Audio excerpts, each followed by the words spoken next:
Hi, welcome back to Guessagaingaming. So today, as probably a lot of you will recognise, I'm in XCOM 2, and you'll be thinking, why is he in XCOM 2? I'm not going to make a video about XCOM 2. I think I did in the past a long time ago, but that's not the point of the video. I want to make a video which I'm going to talk about the 3 or 4 CRPGs I've played recently, which is Pathfinder Kingmaker, Pathfinder War of the Righteous, Pillars of Eternity Deadfire, and Divinity Original Sin 2. And I thought rather than make it somewhere in London, in Watchdog region, I would make it in XCOM, which is another turn-based game, but the kind of turn-based game I've decided I prefer, for many reasons. And so I thought, let me make it in XCOM 2. Also because, I think I mentioned this on the channel, I always like to have a couple of turn-based games on the go while I'm playing other stuff, and having gone through those games that I've mentioned, I decided, and I'm kind of ashamed to have to do this, I reinstalled XCOM 2, which I probably played a billion hours, but because it's just more fun.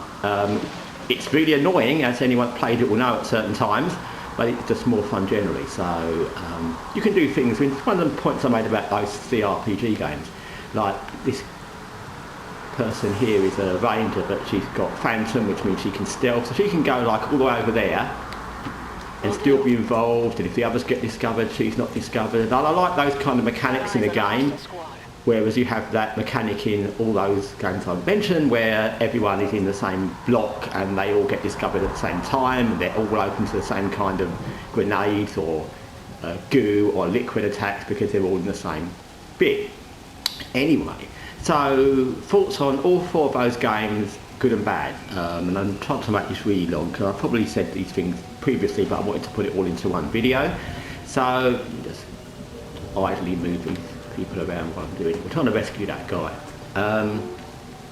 So firstly, Pathfinder Kingmaker. Well, I have to say that I really enjoyed that game a lot. I would say that of the 4 I played, that's the one that I liked the most. Maybe a tiny bit is because it's the first one of those I played, but definitely I like that one the best. I like the way the story started when you're just a mercenary and you're trying to become something more than you are. That kind of made sense. I like building your character from like nothing to something more prestigious or important or powerful. I like the companions a lot. I think all of them had really good characters and stories, and you felt really involved with the characters, not just through a couple of small dialogue boxes. You felt really involved. I did think a few of them turned on you a bit too quickly, but that's just me. But yeah, I really liked the characters and I felt really involved with them. The ones that I knew I could trust, Miri, for example, I felt really bonded to, and the ones I wasn't sure I could trust, I felt very like, huh. But that's good, it made me feel like that. And the game was generally fun, and it was the only thing that spoilt it, to be honest, was the part near the end where there was much too much time, where there was nothing much to do, waiting for the next level, the next chapter to start. And as I mentioned in previous videos, the advisor thing in the capital is completely crap, because half the time they can't do anything, they can't even solve a problem to 0%, and you just get these endless problems that no one can solve. If one of your advisors is booted out or dies, you can't solve any of those problems because you need specific advisors and you can't appoint anybody else. And that kind of spoilt the whole game. And later in game, when you've got a long wait for the final chapter and you've got advisors who can't do shit, and you've got endless problems going round and round and round, it makes you feel kind of really depressed and annoyed and fed up and everything. So that was the only problem with that game. If I hadn't had that, I would have said that game was fantastic. So it's not about the game, it's about a mechanic in the game that was just broken and awful as far as I'm concerned. So that was Kingmaker. War of the Righteous, I enjoyed the game. I enjoyed again the beginning where you're just someone that comes into the town, and then things start happening, and yeah, okay, a bit more like you're the chosen one in that, but okay, that's fine. I like the characters, not quite as much as Pathfinder Kingmaker, but maybe that's because I played Kingmaker first. But I like the characters, and I thought they were good, similar to the Kingmaker game where you were really invested in them. I felt you knew them. The dialogue with them wasn't just them in a kind of tiny little box where they're walking around with you. It was much more they was on screen and you were talking to them. I felt much more invested with them. And again, like with Kingmaker, the only problem with that game really is the pacing, where you've got chapters where your army is losing morale because there's nothing more you can really do. And you've got these battles which are quite fun at the beginning. I quite enjoyed that, but they get kind of annoying, and they get annoying more because there's not that many things you need to conquer. Like you need to conquer, they're called forts, isn't it, where you conquer a fort which gives your army better morale, but you run out of forts to conquer because the chapters are dragging out and there's no real new things to do. So your army loses morale, although you've conquered all the armies and you've done all the things you need to do. And not only is that annoying, it doesn't make sense, because why would they lose morale if you're winning and you conquered all the forts you can? You wouldn't go, oh, there's another fort that we've not seen yet, let's be really upset. So it doesn't make any sense. And that brought the game earlier than Kingmaker, where I got really near the end, the final chapter. But that brought the game kind of, I think it was chapter 3-4, where it just got that there was nothing to do other than lose morale and sit there waiting, and that was annoying. So that's those two games. Pillars of Eternity Deadfire. I like the ship movement rather than the walking around originally, but it became kind of irritating. As someone commented actually in one of the comments about that, it kind of is playing out a bit like a pirate game where you've got to go around a lot of time fighting pirate ships or other ships. But that doesn't quite make sense to the game, because the game's about you fighting a god, and so why you'd be taking side missions to fight pirate ships, or why you'd even be doing that in the first place, fighting any ships? It doesn't quite make sense. You'd be just trying to get to places in your ship, so it didn't kind of make sense. Also, the fact that there's a lot of places very close to where you start off where you can't do anything because you're not leveled up enough, which is a weird choice in the game. Usually levels you can't do are further away, but in this game they're very close, so there's places on the islands you're at where you can't do anything, which is kind of weird and annoying. But mostly it just started overwhelmingly. There's just way too much lore and stuff dumped on you, where you're suddenly you're talking to another god and you are given the mission to track down the god, and there's other gods talking to you, and it's way too much, way too quickly. Like I said, maybe if you know the first game or you know the lore, maybe it's not, but you know, I'm doing this as a layman who's never played any of these games, so it was way too much too fast. I didn't really understand who I was or what I was doing that.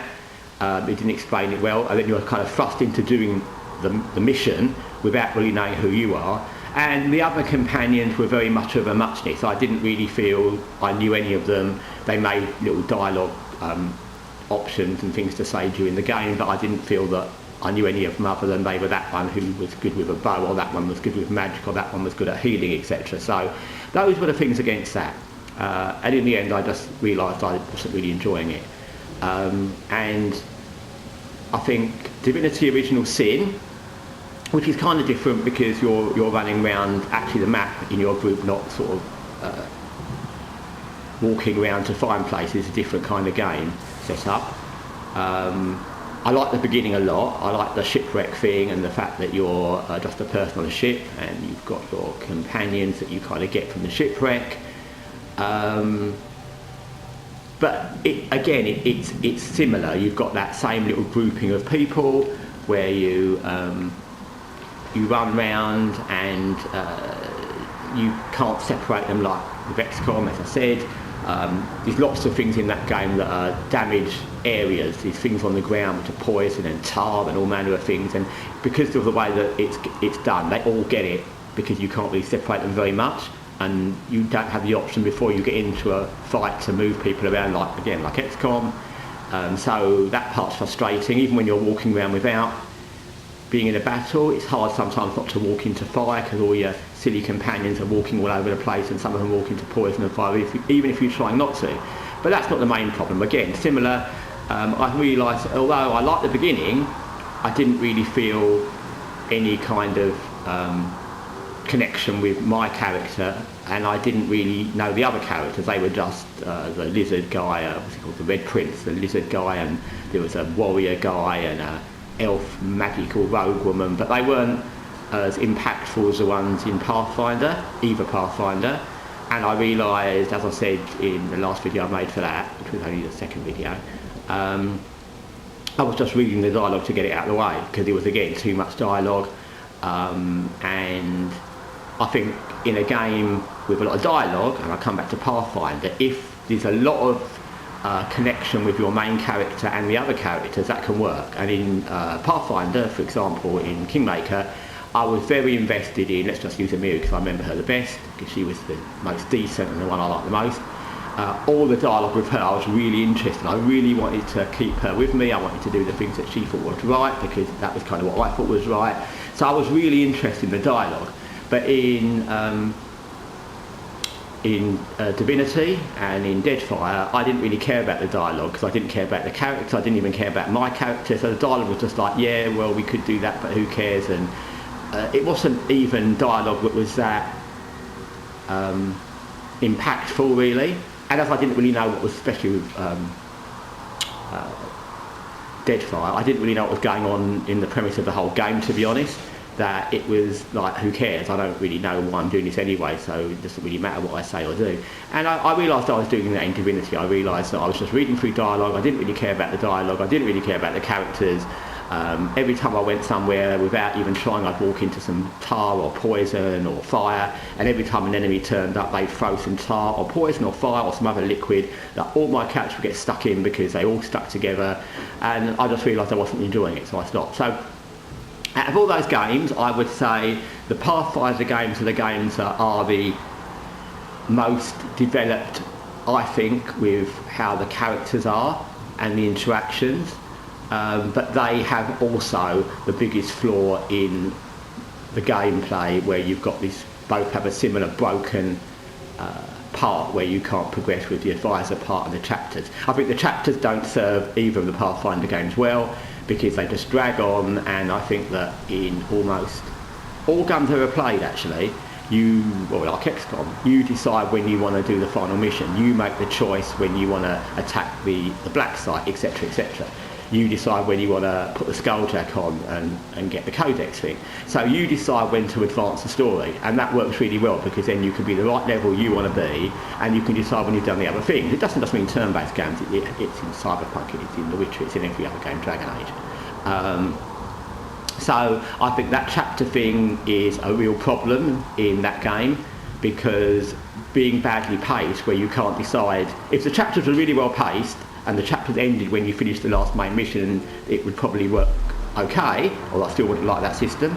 But the fact that the chapters drag on and you can't finish them until it decides you can, and there's not much to do, and either your advisors can't sort anything out in Kingmaker, so the whole of the kingdom's failing, or your army's going to pop and getting annoyed and losing morale in War of the Righteous, that system is broken. But apart from those two systems, the game is very well done. The other two games don't have a broken system as far as I can find, but they're not as engaging in my opinion, but that's just my opinion. Anyway, that's my comparison between those four games, and those four games are much more intricate and there's much more to them than XCOM 2, but I just prefer XCOM 2 because it gives you much more freedom. It's not weighed down with dialogue. There's enough story to keep it interesting, but it's not weighed down by the dialogue.